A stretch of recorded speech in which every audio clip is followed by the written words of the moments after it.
Hello नमस्ते। आज पनि म उपस्थित भइसकेको छु। धेरै लामो टाइम चाहिँ म आउन सकिनँ हैन, मेरो आफ्नै कार्यव्यस्तता कारणले गर्दा चाहिँ मैले रेगुलर भिडियो पोस्ट गर्न सकिरहेको थिइनँ, त्यसको लागि सरी। आज चाहिँ मैले नयाँ भिडियो लिएर उपस्थित भइसकेको छु। तपाईहरुलाई मैले लास्ट भिडियोमा भर्ब कन्जुगेसन र पेजनल प्रोनाउन पढाएको थिएँ र आज हामी त्यो भर्बलाई त्यो पेजनल प्रोनाउनलाई कसरी चाहिँ त्यसलाई हामीले युज गरेको भन्ने कुरा सिक्छौँ है। लास्ट टाइम हामीले पढेको पेजनल प्रोनाउन या पेजनल प्रोनाउन अनि भर्ब कन्जुगेसन या पेजनल प्रोनाउन भनेको सब्जेक्ट हुन्छ जहिले पनि सब्जेक्ट के जो चाहिँ व्यक्ति म तिमी हामी उनी जसले काम गर्छ त्यो जहिले पनि पेजनल प्रोनाउन हुन्छ, जहिले सब्जेक्ट हुन्छ हैन। जे काम गरिन्छ त्यो भर्ब हुन्छ र त्यो कामबाट हामीले के उपलब्धि हुन्छ हैन, त्यो चाहिँ जहिले अब्जेक्ट हुन्छ। अब आज हामी अस्ति मैले पढाइसकेको छु र अर्को भिडियो लास्ट भिडियो हेर्नु होला हैन, त्यसको लिंक चाहिँ म डिस्क्रिप्सनमा दिएको हुन्छु र अस्ति हामीले पढेको धेरै पेजनल प्रोनाउन र भर्ब कन्जुगेसन त्यो चाहिँ मजाले हेर्नु छ। यो भिडियोमा फेरि आएर हेर्नु चाहिँ अनि बुझ्नुहुन्छ। अब आज हामी यिनीहरूलाई कसरी युज गरिन्छ हैन, जब म भात खान्छु, म यहाँ बस्छु, म यहाँबाट आएको, मेरो नाम यो, कसरी भन्छ त्यसको लागि पनि आफ्नै रुल्स हुन्छ नि त। त्यसको लागि चाहिँ हामीले नर्मल जर्नल सेन्टेन्स बनाउँदाखेरि चाहिँ सब्जेक्ट हैन प्लस भर्ब प्लस अब्जेक्ट है, subject plus verb plus object, यो रुल्स फलो गर्नुपर्ने छ हामीले। न म सिक इंग्लिशले जस्तो आई लिभ इन चावल भने चाहिँ आई लिभ इन, आई भनेको सब्जेक्ट, लिभ भनेको भर्ब, अब्जेक्ट भनेको चावल भने चाहिँ इन जर्मनमा सेम त्यस्तै इङ्ग्लिसको चाहिँ। अब हेर्नु जस्तै हामीले भन्नु आई लिभ इन चावल हैन, आई लिभ इन चावल, यो नर्मल हो त, नर्मल इन्टेन्स के सामान्य हो। म चावलमा बस्छु है। अब हाम्रो स्ट्रक्चर भनेको सब्जेक्ट भर्ब र अब्जेक्ट, यसलाई फलो गर्नु चाहिँ राम्ररी स्ट्रक्चर फलो गर्नु अनि मात्रै सेन्टेन्स मिल्छ है। जस्तै हेर्नु आई लिभ इन चावल, यो भनेको म चावल हिलमा बस्छु भनेको हैन, म चावलमा बस्छु। यहाँ मात्रै हेर्नु त स्ट्रक्चर, सब्जेक्ट कुन चाहिँ हो यहाँ, म चावलमा बस्छु भन्दा सब्जेक्ट के हो, सब्जेक्ट हामीले मेन हेर्ने स्ट्रक्चर, सब्जेक्ट भनेको म, जुन मान्छेले काम गर्छ हैन, व्यक्ति जहिले सब्जेक्ट छ, म तिमी हामी उनी हैन, उनीहरू, यिनीहरू भयो सब्जेक्ट भयो भनेपछि यहाँ भनेको म चाहिँ सब्जेक्ट भयो। अब तपाईले अगाडिको भिडियोमा हेरिसक्नु भएको छ पेजनल प्रोनाउन हैन, पेजनल प्रोनाउन यहाँनिर मैले सब्जेक्टहरुले लेखाइदिएको छु हैन। अब मलाई के भन्छ भनेको त्यहाँबाट चाहिँ मलाई हेर्नुहोस् हैन, म भनेको आई सी एक्स के भयो इस। अब लिभ इन चावल, म चावलमा बस्छु। अब हामीले के चाहियो, भर्ब चाहियो है, यो चाहिँ भर्ब चाहियो। भर्ब भनेको चावलमा हो कि बस्छु हो त, चावलमा भर्ब हो त हैन, के हो बस्छु भर्ब हो। मैले अगाडिको भिडियोमा भर्ब कन्जुगेसन पढाउँदाखेरि त्यहाँ पनि मैले बस्नुलाई के भन्छ भनेर हेरिसकेको छु र त्यसको भर्ब कन्जुगेसन पनि छ, त्यो गरेको थियो चाहिँ। जस्तै बस्नुलाई हामीले के गर्ने, WOSNEN के भयो वने भनेको के हो टु लिभ है, बस्नु हो त बस्नु। अब हेर्नुहोस् हामीलाई हामीले पत्ता लगाइसक्यो कि भर्ब चाहिँ बस्नु हो अनि बस्नुलाई वने भन्छ बस्नुलाई। अब हामीले चाहिएको भर्ब, अब भर्ब कन्जुगेसन तपाईहरुलाई कसरी आउँछ भने यहाँ कन्फ्युजन नहोस् है। हेर्नुस् बस्नुलाई के भन्छ, वने भन्छ अरे चाहिँ एकदम ध्यान दिनुस् है कुरामा, वने। अब के हो कहाँ बस्छु, चावलमा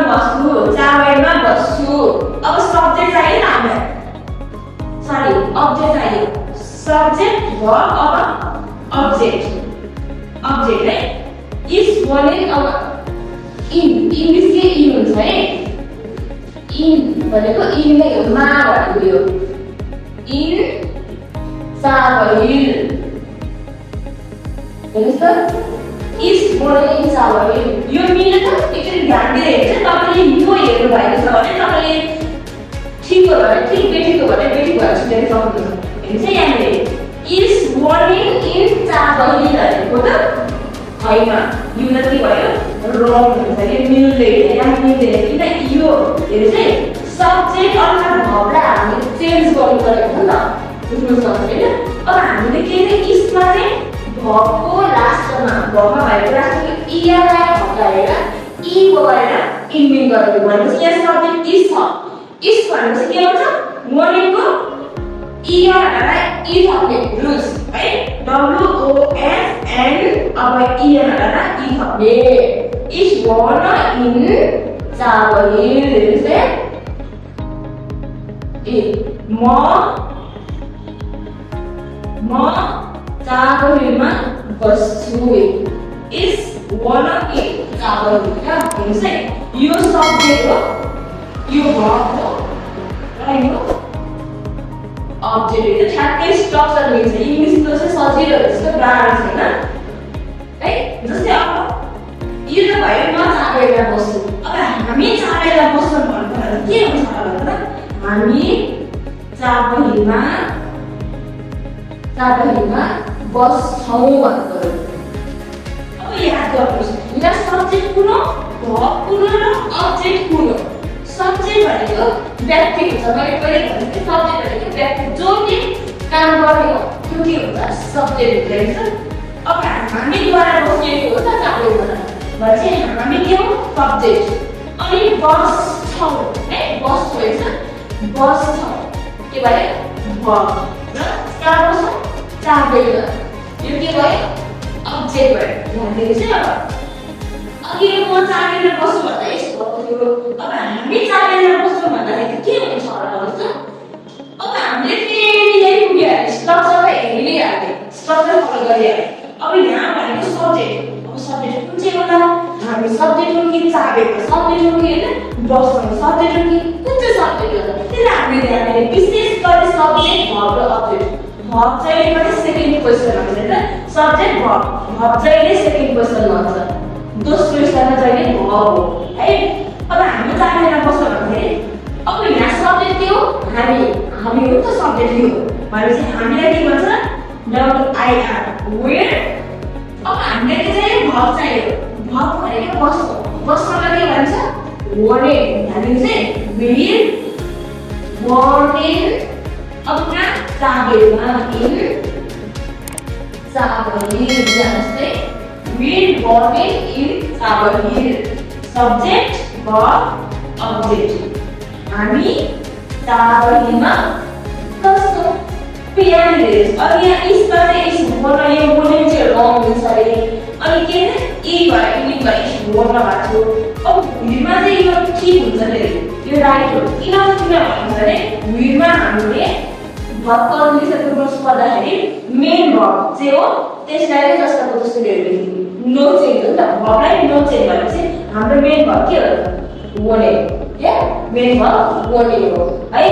अब आज तपाईहरुलाई मैले यति स्ट्रक्चर म के थोरै एक दुईवटा भर्ब लेखेर त्यसलाई आफै ट्राई गर्छु हैन कसरी गर्ने भनेर र कमेन्टमा तपाईहरुले लेख्नु भएको एन्सरलाई कमेन्टमा छोड्नुहोस् म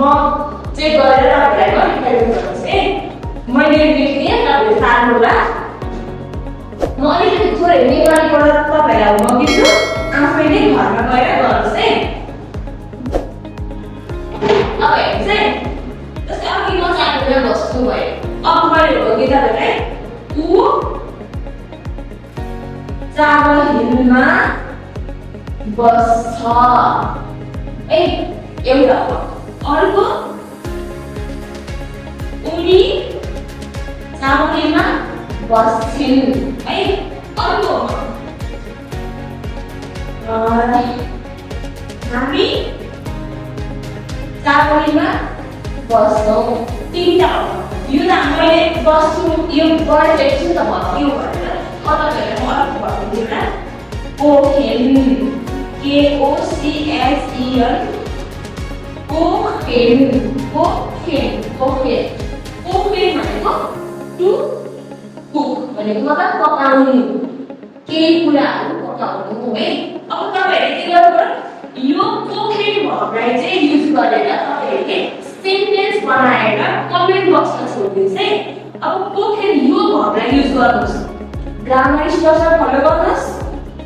भर्ब याद गर्नुस् सब्जेक्ट चिन्नुस् र अब्जेक्ट चिन्नुस्। कोकेन चाहिँ म भात पकाउँछु म पकाउँछु म पिज्जा पकाउँछु म चाउचाउ पकाउँछु हैन नर्मल त के पकाउने है। जस्तो तपाईहरुले के हुन्छ स्टेटमेन्ट के गार्नु हुन्छ भने इंग्लिशबाट आफूले याद गर्ने इंग्लिशमा पुरै सेन्टेन्स चाहिँ I cook rice I live in चाबई भने अब पुरै स्टुडेन्ट के गर्छ गुगलमा गएर आई लिभ इन चाबई हाल्छ के अनि आई लिभ इन चाबईको सर्च र पुरै गुगलमा आउँछ नि त त्यसको तयारी नगर्नुस् तपाईले किन त्यो रङ हुन्छ किन जर्मन ग्रामर र इंग्लिश ग्रामरमा मिक्स म्याच हुन्छ के मिल्दैन कुनै कुराहरु हुन्छ कुनै कुरा मिल्दैन यसो मिल्छ त्यसो मिल्दैन भन्ने जस्तै अब तपाईहरुले के गर्छ म यो कोके भन्थे है। अब कोके भनेको कुक भन्दा पकाउनु पर्छ। अब स्टुडेन्टले सोच्छ आई कुक राइस म भात पकाउँछु भनेर गुगलमा गएर टक्क सेन्टेन्स नै ट्रान्सलेट गरिदिन्छ के। अब त्यस्तो गरे भने बिग्रिन्छ त्यसो नगर्नुस्। त्यसो तपाईले म भात पकाउँछु अब मैले म भने के हो त्यो लेखाइसके अब पकाउँछु पकाउनुमा के भन्छ कोके भन्छ एक बेला अब यसरी हामीले भात चाउचाउ हैन यस्तो कुराहरु हामीलाई भन्न आयो भने आलु पकाउँछु म अब केही कुरा पकाउँछु अब्जेक्ट हैन त्यो वर्डलाई चाहिँ तपाईहरुले गुगलमा गएर मिनिङ चाहिँ ट्रान्सलेट गर्नुस् के। जस्तै राइस राइस भनेको खाना अब जस्तै आर आई सी राइस इंग्लिशको हैन अब यसलाई चाहिँ जर्मनमा के भन्छ भनेर ट्रान्सलेट गर्नुस् के राइस भन्छ आरई आइस राइस भन्छ यसै सिम्पल यो पनि राइस सिम्पल छ नि अब हो यसलाई चाहिँ गएर गुगलमा सर्च गर्नुस् अनि यसको मिनिङ के हुन्छ त्यो लेख्नुहोस् तर पुरै सेन्टेन्समा चाहिँ सर्च नगर्नुस् है बिग्रिन्छ। अनि सुरुमा त नर्मल के हुँदैन तर अलि एडभान्स गर्दै माथि तल पुग्दै गएपछि चाहिँ बिग्रिन्छ क्या। त्यही भएर गुगलमा पुरै सेन्टेन्स सर्च नगर्नुहोस् ल। आज यति नै हैन। अब भोलि तपाईहरुले मैले दिएको यो होमवर्कलाई